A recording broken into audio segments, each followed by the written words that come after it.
Welcome back to the Whiskey and Wisdom podcast. I'm your co-host, Chris Kellum, and I'm here with Tyler Yaw. And this week our special guest is Mike Farnetti of Daring Haus. Nice. Perfect. There we go. Yeah, there we go. So, as you can tell, we changed the setup a little bit today. We're doing a little bit cozier. Before the episode started, we met Mike and chatted a little bit, and we tried some Bear Proof. If you guys have been around for a while, you know this is one of our favorites. Mm-hmm.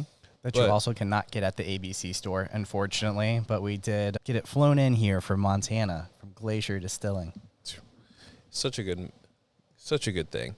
So we're just sipping on some water and trying to stay hydrated. But since it's decaf December, according to the Carolina Collective that we're involved in. So I love it. So cheers. Cheers. Fellas. it's not as satisfying without the clink, but we'll do the coffee and water. So, as per usual, I don't know anything about you, sir. Great. I'm sure a lot of our clients don't, or the people who listen to the podcast. So tell us a little bit about yourself. Yeah. So, hi, my name is Mike. I'm one half of Daring Haus, Okay. which is a business growth advisory, and we help small businesses through finance, operations, marketing, branding, kind of an all-encompassing, holistic approach to business growth. Nice. I know a little bit about small businesses, but not enough. Tyler is the know-all presently. And I don't know about that, but I mean, out of the two of us, you know a lot more than I do. So how'd you get into that? Well, it all started as it used to be my wife's business. It Okay. was my wife, Sasha. She had a company called Daring Creative, which did marketing and branding. Let me get this mic a little bit closer. Yeah. She did marketing and branding, and her clients were having a lot of success with the work she was doing. But ultimately, a lot of them weren't going anywhere, or they're just sitting on it, or they just really didn't know next steps. So a lot of times she would connect in with me, and I'd worked in finance, accounting. I'd worked in small business myself, and I would kind of walk them through next steps. Like, okay, you have all this money. Here's what you do with it. You got to make this investment here. You got to spend this here, and then you got to increase this margin. Blah blah blah. And that's kind of how it started informally. Mm-hmm. And at some point, right around this time last year, we made it official. We changed it from Daring Creative to Daring Haus, and the idea would be like all the services would be the front of house, the back of house. This is how we initially started. Right. Initially envisioned it anyway, and I was kind of the back of the house, the finance operations, and she'd be the front of the house. She'd be like the cool, flashy stuff, marketing, branding, things like that. So that's how that business came into be. oh, that's neat. So what were you doing beforehand that got you kind of the background and knowledge to get you kind of where you are now? I have been working in finance and accounting for a while. I've been, director of finance, controller, various levels of, pick any position in that field. Right. I've done it. I was an auditor for a while, things like that. And, before that, I did small business. I ran a restaurant for a while.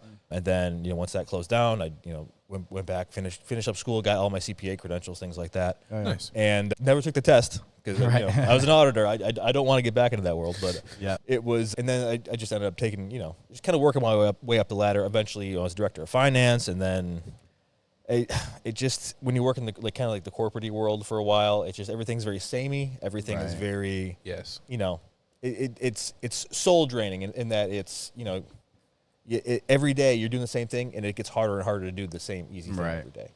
And that's when, I would really take a lot of satisfaction in helping out some small businesses, some of the Sasha's clients. And that's when we kind of made it official. Mm-hmm. And we've been going with that ever since. Yeah.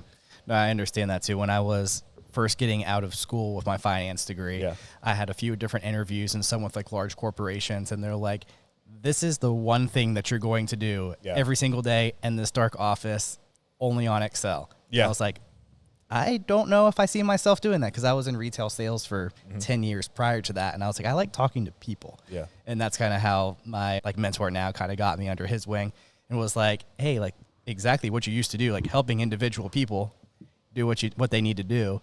The big knob, just tighten it. So kind of taking here a little bit. There we go. Yeah, there we go. That's perfect. Struggling with this thing in front of me. There we go. Yeah, good. It's brand new, so totally understandable if it just starts sliding. We're learning how to use these new Oh, there we booms. go. Yep, sliding more. Tighten up as much as you can. Yeah. There we go. You won't break it. I just don't want to break your stuff here. Oh, no, you won't. Okay, there we go. I think we're good. I can hear myself better. There we go. Perfect. Good. Yeah, sounds good.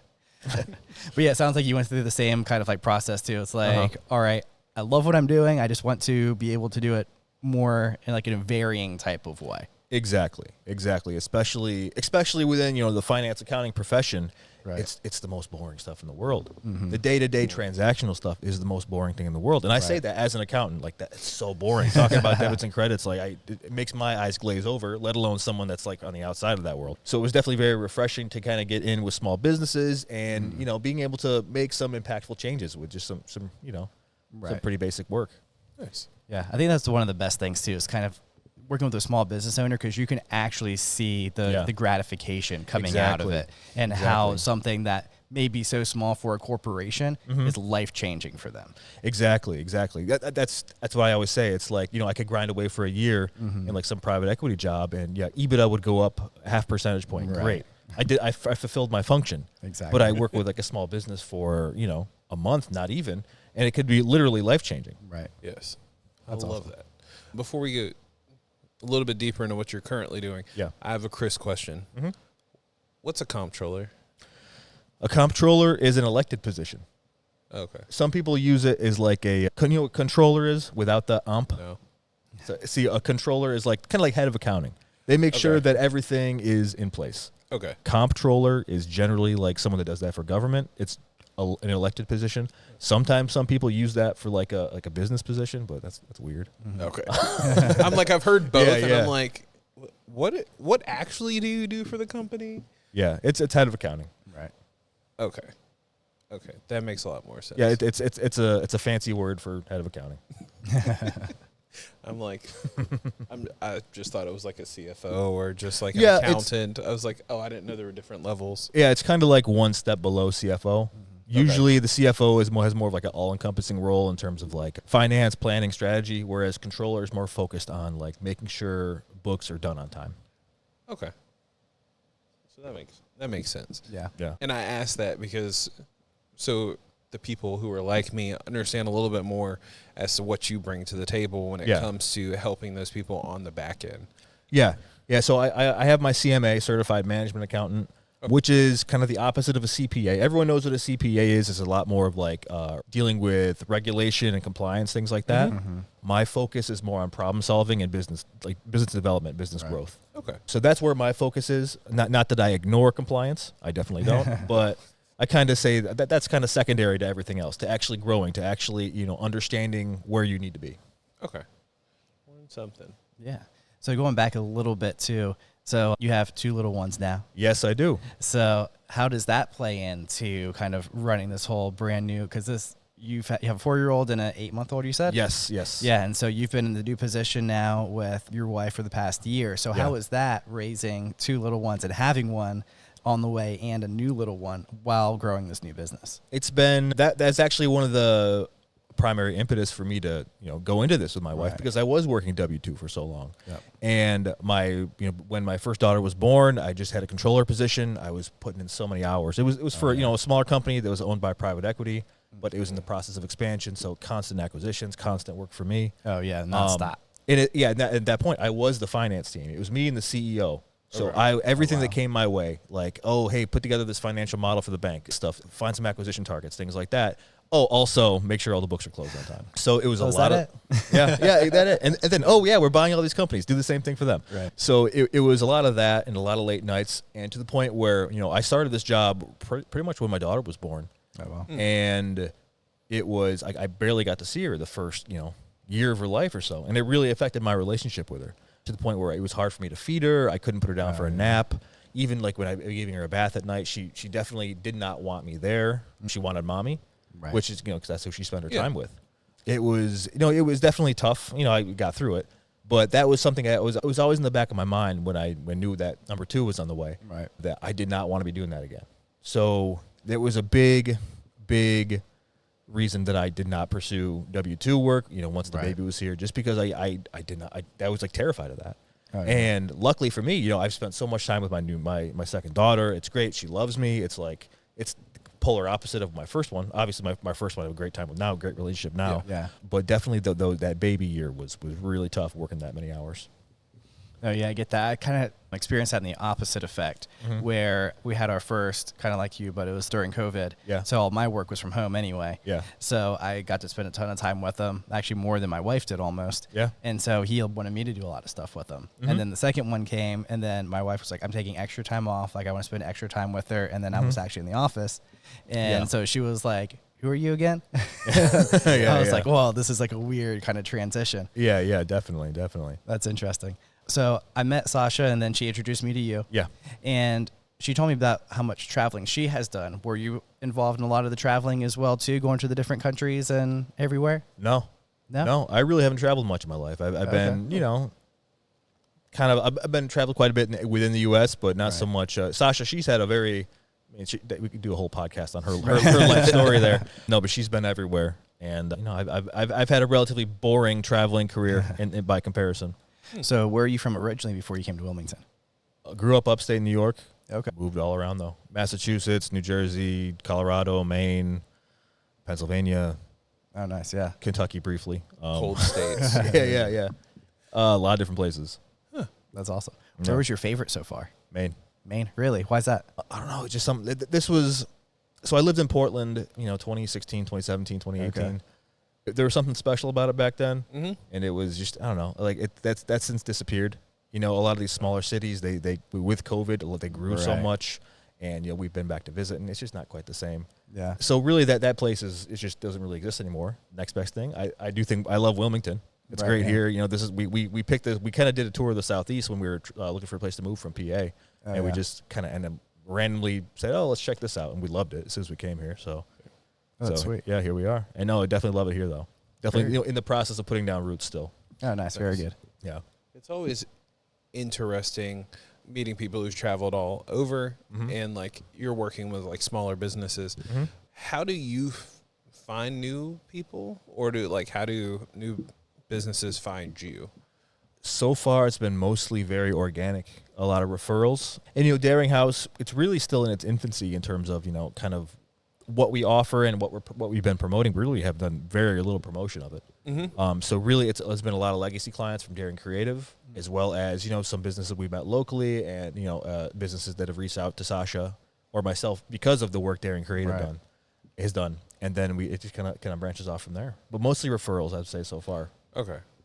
So what would you say your ideal client is at this point? So I know small business, but when the scale of small businesses, what's kind of like that bread and butter that you guys are looking? We have a couple, we say minimum requirements, but it's a soft minimum. Ideally, the person we want to work with, they've been in business at least a year, at least making six figures a year in revenue, which is small. But that's really not the biggest hurdle to get over. But really, we're looking for someone that has long-term minded growth. There's a lot of bad products and bad advice out there. People that have maybe the last few years have pieced together kind of a lot of these functions of their business with people that have say, oh, I can do this for you. Oh, I can sell you this many customers in this amount of time. Oh, I can do this in 12 weeks for you. And the people have pieced together all these deliverables, and it hasn't never really worked out for them in the way they wanted to. And that's one of the reasons that we kind of had this holistic approach to, okay, this has to be handled. Your marketing needs to be handled this way. Your branding needs to be done this way. On the other side, this is the improvements in your operation. Your finances are garbage. Let me take a look at this. Right. And that holistic growth is kind of that holistic package is kind of what we're looking to sell. Okay. Because we want to be partners. We don't want to just be doing one and done little one-off projects with customers. We want to be there for long-term growth, not only for our success, but really that's how a business will grow. It's making the right decision over and over and over again. Right. And the idea is that we can bring our expertise in so that entrepreneur can utilize our skills to make that right decision over and over again. That's great. Yeah. In my brain, I'm trying to I'm one who compares things and whatnot. And because we know a lot of coaches in general, and my question to you is do you see yourself as a partner in these small business growths, or do you see yourself more as a coach? Definitely, we're aiming to be more of a partner. Okay. I'm not there to kind of speak in generalities in terms of what we're going to be offering a customer. Like what we want to do for our clients is really get a roadmap for them.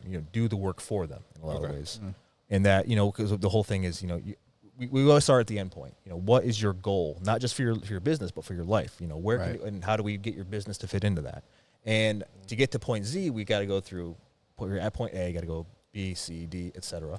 Yep. And that's the roadmap that we want to plan. Nice. That's really neat. We could probably nerd out before too, because where it sounds like you guys work is like the first few years of small business operations, where my bread and butter is typically from is the last 3 to 5 years of someone being in business and where those goals are going. So it'd be really neat to kind of like see where someone's starting out, like with you guys, and then go through the whole process to possibly an acquisition at the back end, or to sell to another like kid in the family or whatever that case may be. Kind of see that full probably 20-year span, depending on who the person is. Yeah, absolutely. And that's kind of one of our, we call it a desired outcome from the beginning. Right. Our thing is, scale up, step back, sell off. Oh, yeah. So, scale up, self-explanatory. You want to push your business to the max. Right. Step back is what we find a lot of people want to do in terms of, they want their business to run without them. They want to collect the checks. They want to pop in for, however many hours a week. But ultimately, they want this to be a separate entity from them. Yep. Because so many entrepreneurs, it envelops your whole life. Yes. When you have a small business. Yep. And being able to step away and reclaiming your life and reclaiming, the things you actually want to be doing, that you don't actually have to be in the operations, 50, 60 hours a week.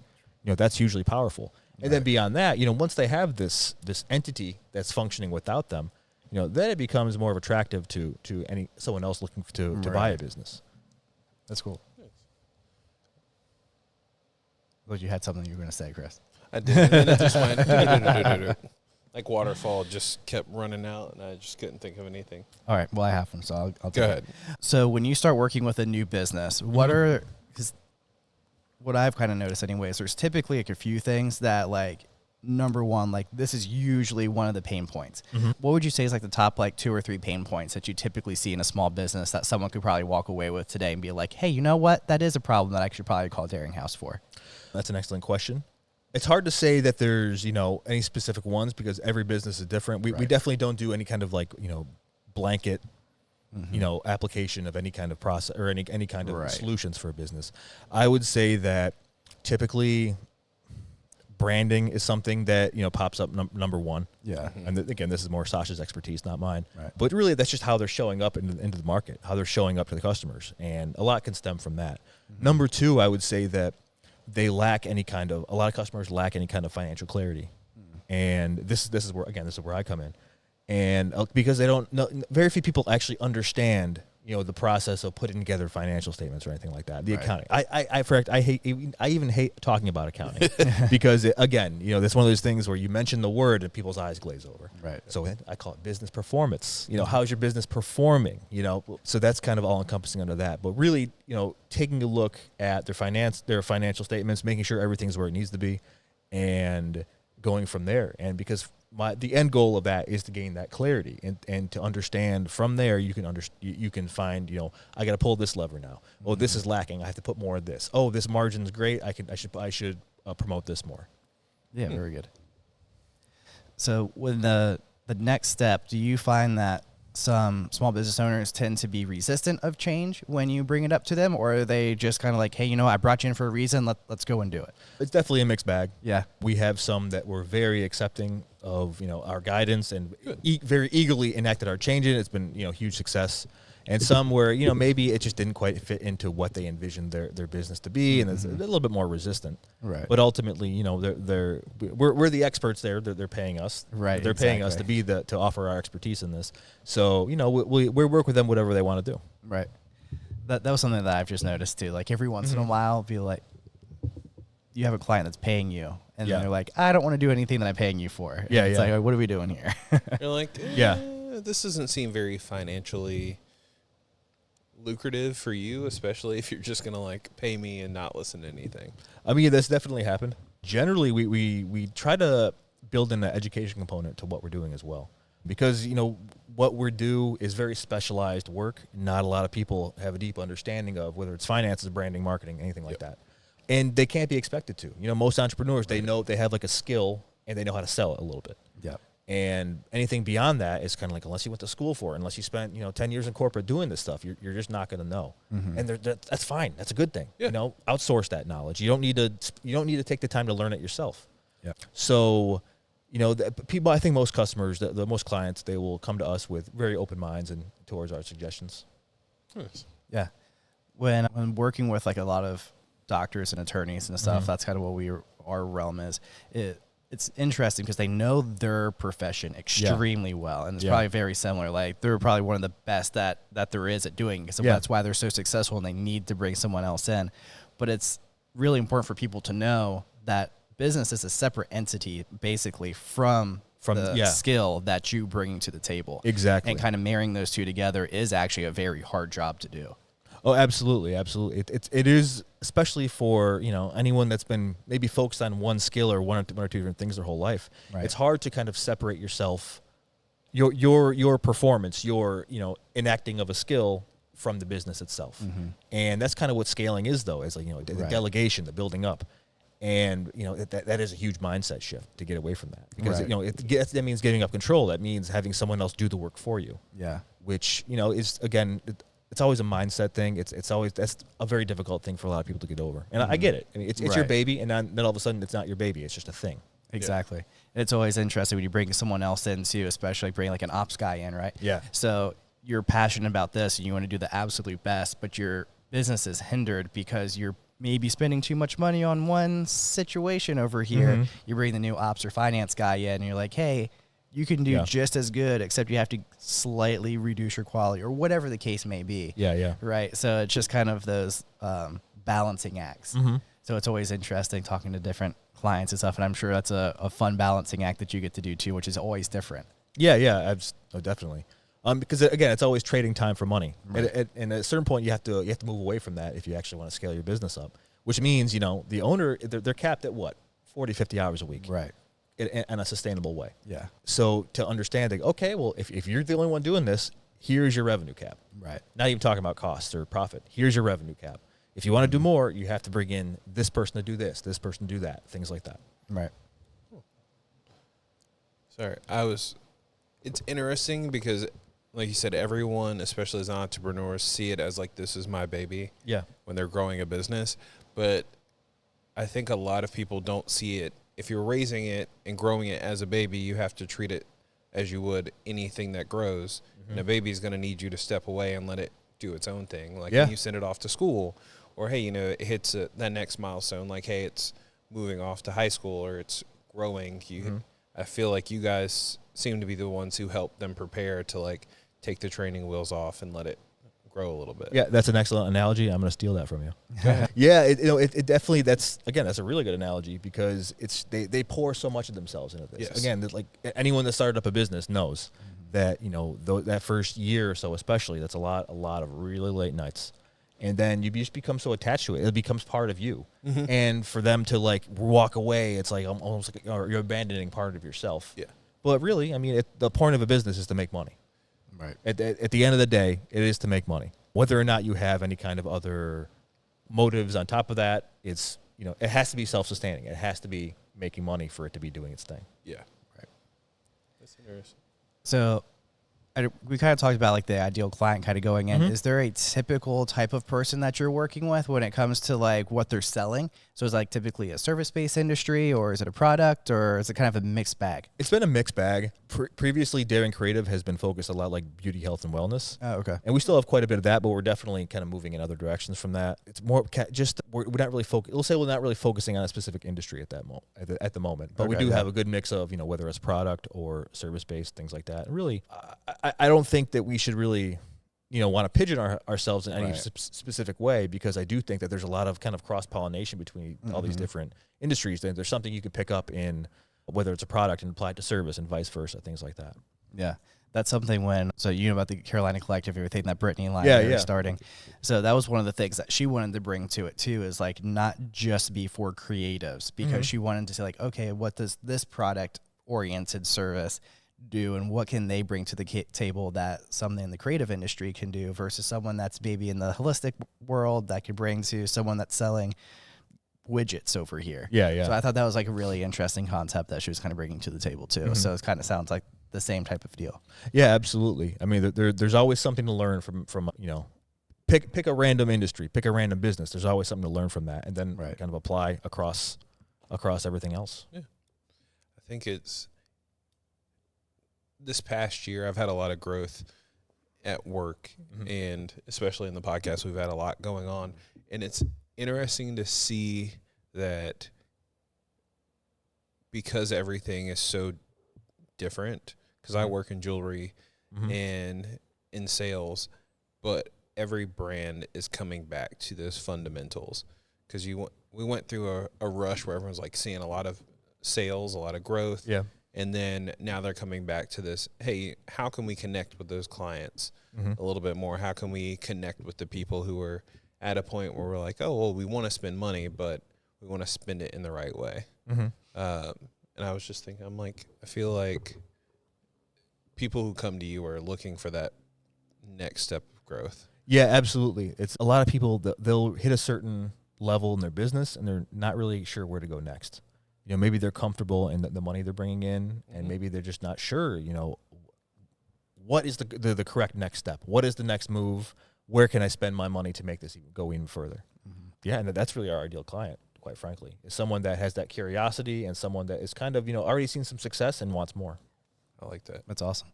And you also brought up to kind of bring what you said, and then the other part of where branding comes into play is, I forget who said this, but someone said, we're not having a recession of cash, but we're having a recession of trust.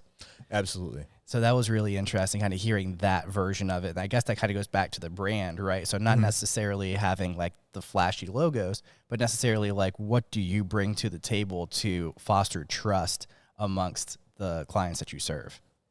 Yeah, like that's a very interesting point because there's so much bad advice out there. There's so much bad products and bad advice. Right. And I'll speak personally from like the finance side.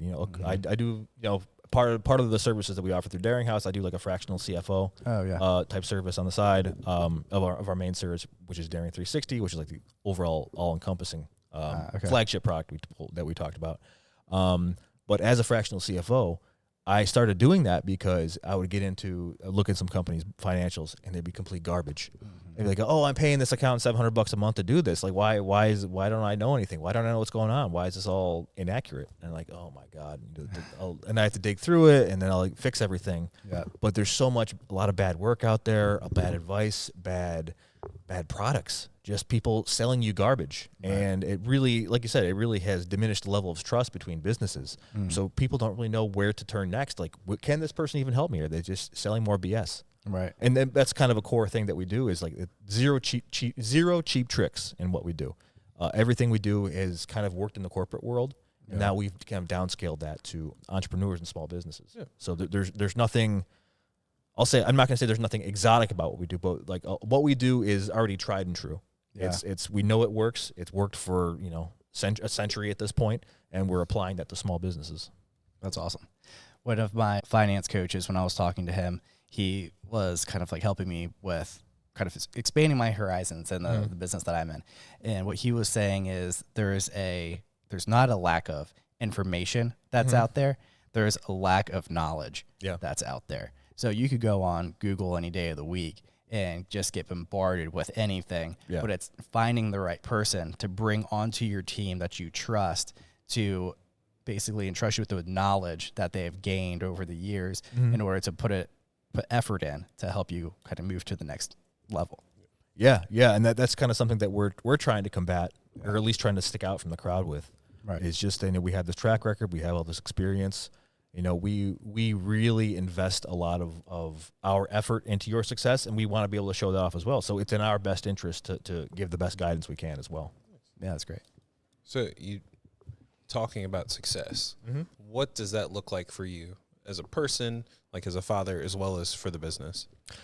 For the business, for me, it's about being able. Success is always you're always going to want more. Yeah, there's never an end point. To be frank, this year's goal is next year's safety, and it's not so much about bottom line or anything like that. It's about the lifestyle it allows me to live, and I think for me, success in the business ties exactly to my success as a father, because I don't want to be that person that's buried in the spreadsheet for 70 hours a week. Right. You know, I want to be there for my kids. I want to be able to travel. I want to be able to do anything I want to do. I don't want to worry about my bank account. And this actually reflects a lot of what we see with our clients, is that most of them are not trying to be billionaires. Yeah. Most of them want to do what they're doing, and they want to, you know, get money or a little bit more, and then not working such crazy hours. They want to be able to build their business to work without them. And, you know, kind of the same thing. Yeah. I know with the agency model like we have, it's a little bit different because we're selling our knowledge and our services and our effort. But ultimately, you know, that's the same thing. You know, I want to be able to spend the time with my kids, and I want this business to be successful. I want there to be, I don't want to worry. Nice. Very good. So one of my last questions for you, since we're starting to come up a little bit on 35 minutes now, is if you were to tell your younger self one thing, what would it be? One thing. Oh, geez, I don't know. One thing, just keep going for more. I think that my younger self, I kind of got into small business early. You know, we started up a restaurant, and I think after that, I kind of, you know, was wandered for a while from thing to thing. Yeah. And I kind of never had, you know, higher expectations for myself until I really just kind of kicked my own ass into gear. And, right. You know, I'm probably could have done that a lot sooner, and I probably could have achieved more in the same amount of time had I just known, okay, don't aim higher. Right. Yeah. You know, aim higher. Don't just take what's in front of you. Aim higher. That's great. So just kind of take a step back, because I was meaning to ask you this, and you mentioned again, what kind of restaurant did you get into, and why did you decide to get into the restaurant industry? Because that's a beast. That is a beast. It was barbecue, actually. Oh, no way. Ooh. So I was in, the story behind this is I was up at school. I was at UMass Amherst. Okay. And I was been working in like pizzerias and restaurants and stuff, doing delivery, working in the kitchen, things like that. And, you know, I wasn't taking school seriously. I didn't give a damn. Yeah. And my dad was, and he'd been working in the corporate world for a very long time. He wanted to get out. He wanted to retire. So he's like, okay, well, let's just do a restaurant. You know, I got money. You know the business. Let's just do it. Yeah. And we were going to do a pizzeria. And that was our initial thought anyway. Yeah. But my dad was in New Jersey. Mm-hmm. So there's a pizzeria on every corner. Right. So we decided to do barbecue because there really wasn't anything else like that around where we were going to be doing it. Mm-hmm. And we kind of learned it from scratch. And that's cool. You know, it's one of those things that we did okay. We made money enough to pay ourselves, but it was a seasonal town. It was just the summers, it would be, you know, 100-hour weeks. Yep. Winter would be treading water. Just a rough business. And that, you know, lasted for a few years. Eventually turned into a food truck before we just said, okay, we're done. Yeah. And, you know, meanwhile, I was in my early 20s. And, you know, all my friends been, oh yeah, I'm going to Spain for the summer. I'm doing this and that. I'm like covered in like pig grease. I'm like, what the hell am I doing? So it was just the lifestyle, that was just a lot. There's probably huge learning opportunities involved. Oh yeah, I learned a lot about what not to do in business. Right. I really did. Sometimes that's the most important, to have a good base though. Some really long, very, you know, just arduous lessons learned about what not to do in business. Right. Sounds like there's probably a whole podcast worth of stories. Oh, geez, yeah. Oh, yeah. I could. Yeah. I'll come back for one of those. We're also going to say, we'll have to bring you back on for the stories of the barbecue joint. Yeah. So, because you're down in the South now, what is your favorite barbecue joint here? I don't know them by name. I've tried them a bunch of different ones. Okay. And my whole thing is I compare it to mine, what I used to do. And everything down here has been better, by the way.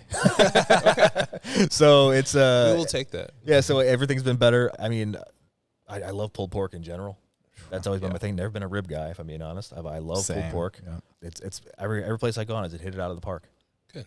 So what type of sauce? Sauce is I like the Carolina sauce, like the mustardy Carolina version, not so much the vinegary. Yeah. I like that one too, but I like that kind of like the mustardy one. When I know which is like a variant from, I want to say South Carolina.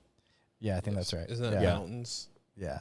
It's some variant of the specifically Carolina style, which is, you know, what I learned. It's what I learned how to make up at when I was at the barbecue place in New Jersey. We had like, you know, the standard kind of, you know, ketchupy, sweet ketchupy kind, and then we had like the Carolina style, which is like the spicy mustardy kind.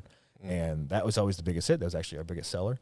To this day, that's my favorite. And when I'm out somewhere and I'll order it, I was like, is this better than mine or is it worse? And, you know, 9 times out of 10, it's better. So. I like that. Mm-hmm. Sorry, food is one of the things that if we could do just like a clips channel of Chris going off on food tangents, we would Oh, I could talk about food. I love to cook. I love food. I love to eat. I could talk about it all day. Love it. Hey, if we get the advertiser that we're looking for the year, we'll be able to pay someone to go through all of our podcasting, the clips, Just of get all clips of of the Chris food. making Yeah. food comments. But because we're coming up on the end, real talk. If people want to find you guys, reach out and kind of use you, where would be the best place to look? Any of the socials or daringhaus.com, DARINGHAUS. DM us, send us an email, do the inquiry form on our site, whatever. We're always checking. Cool. We've had 2 houses spelled HAUS in the past quarter. I mean, people are going into their roots. Yeah. They're realizing. We had Freya's house on. Oh, Freya's house. Yeah. Yeah, I've been up there. I live not too far from there, actually. That's awesome. Very good. It's such a beautiful joint. I just need a full 2 days off in a row so I can just go up and just enjoy like an afternoon drinking and like hanging out, and then like a day of recovery. Yeah. Kid friendly too. That's why we went up there. We brought the kids. You know, my daughter was running around outside, you know, while me and my wife were having a couple of beers. That's awesome. awesome. It was nice. Very cool. Daring Haus at Freya's house. Yeah. Check them out. Could be something there. I was going to say, yeah. I'm like, actually, that could be a marketing. Yeah. Perfect. Well, thank you for coming on. Well, thanks for having me. Yeah. Absolutely. It's always fun too, because Tyler's like, hey, someone's coming on. And I'm like, cool. I know zero about them. And I love to learn different things from everybody about everybody. Because like you said, there's so much information out there, and whether or not people take that info and turn it into knowledge is a lot different. Yeah, definitely. And I think you have a lot of history and you have a lot of knowledge. I'll say I have a lot of experiences, so which translates to that. Yeah. Well, thank you for coming on. Well, thanks for having me. It's been kind of a goal of ours to get more ingrained with the local anything really. So thanks for having us. Absolutely. I should say. Yeah, appreciate it. Yeah. And for all of you guys listening, thank you for getting to the end. Like, comment, share, subscribe. Our goal is to surpass 100 subscribers on YouTube. Me and Tyler are throwing a bet down on to whether or not we were going to hit that number. I like our current number that we were at. If you want to figure it out, I can guess 31. Yes. We need 31 more subscribers to hit 100. So it's 8 something squared. But yes, thank you guys, and we'll catch you in the next one. Cheers. Cheers.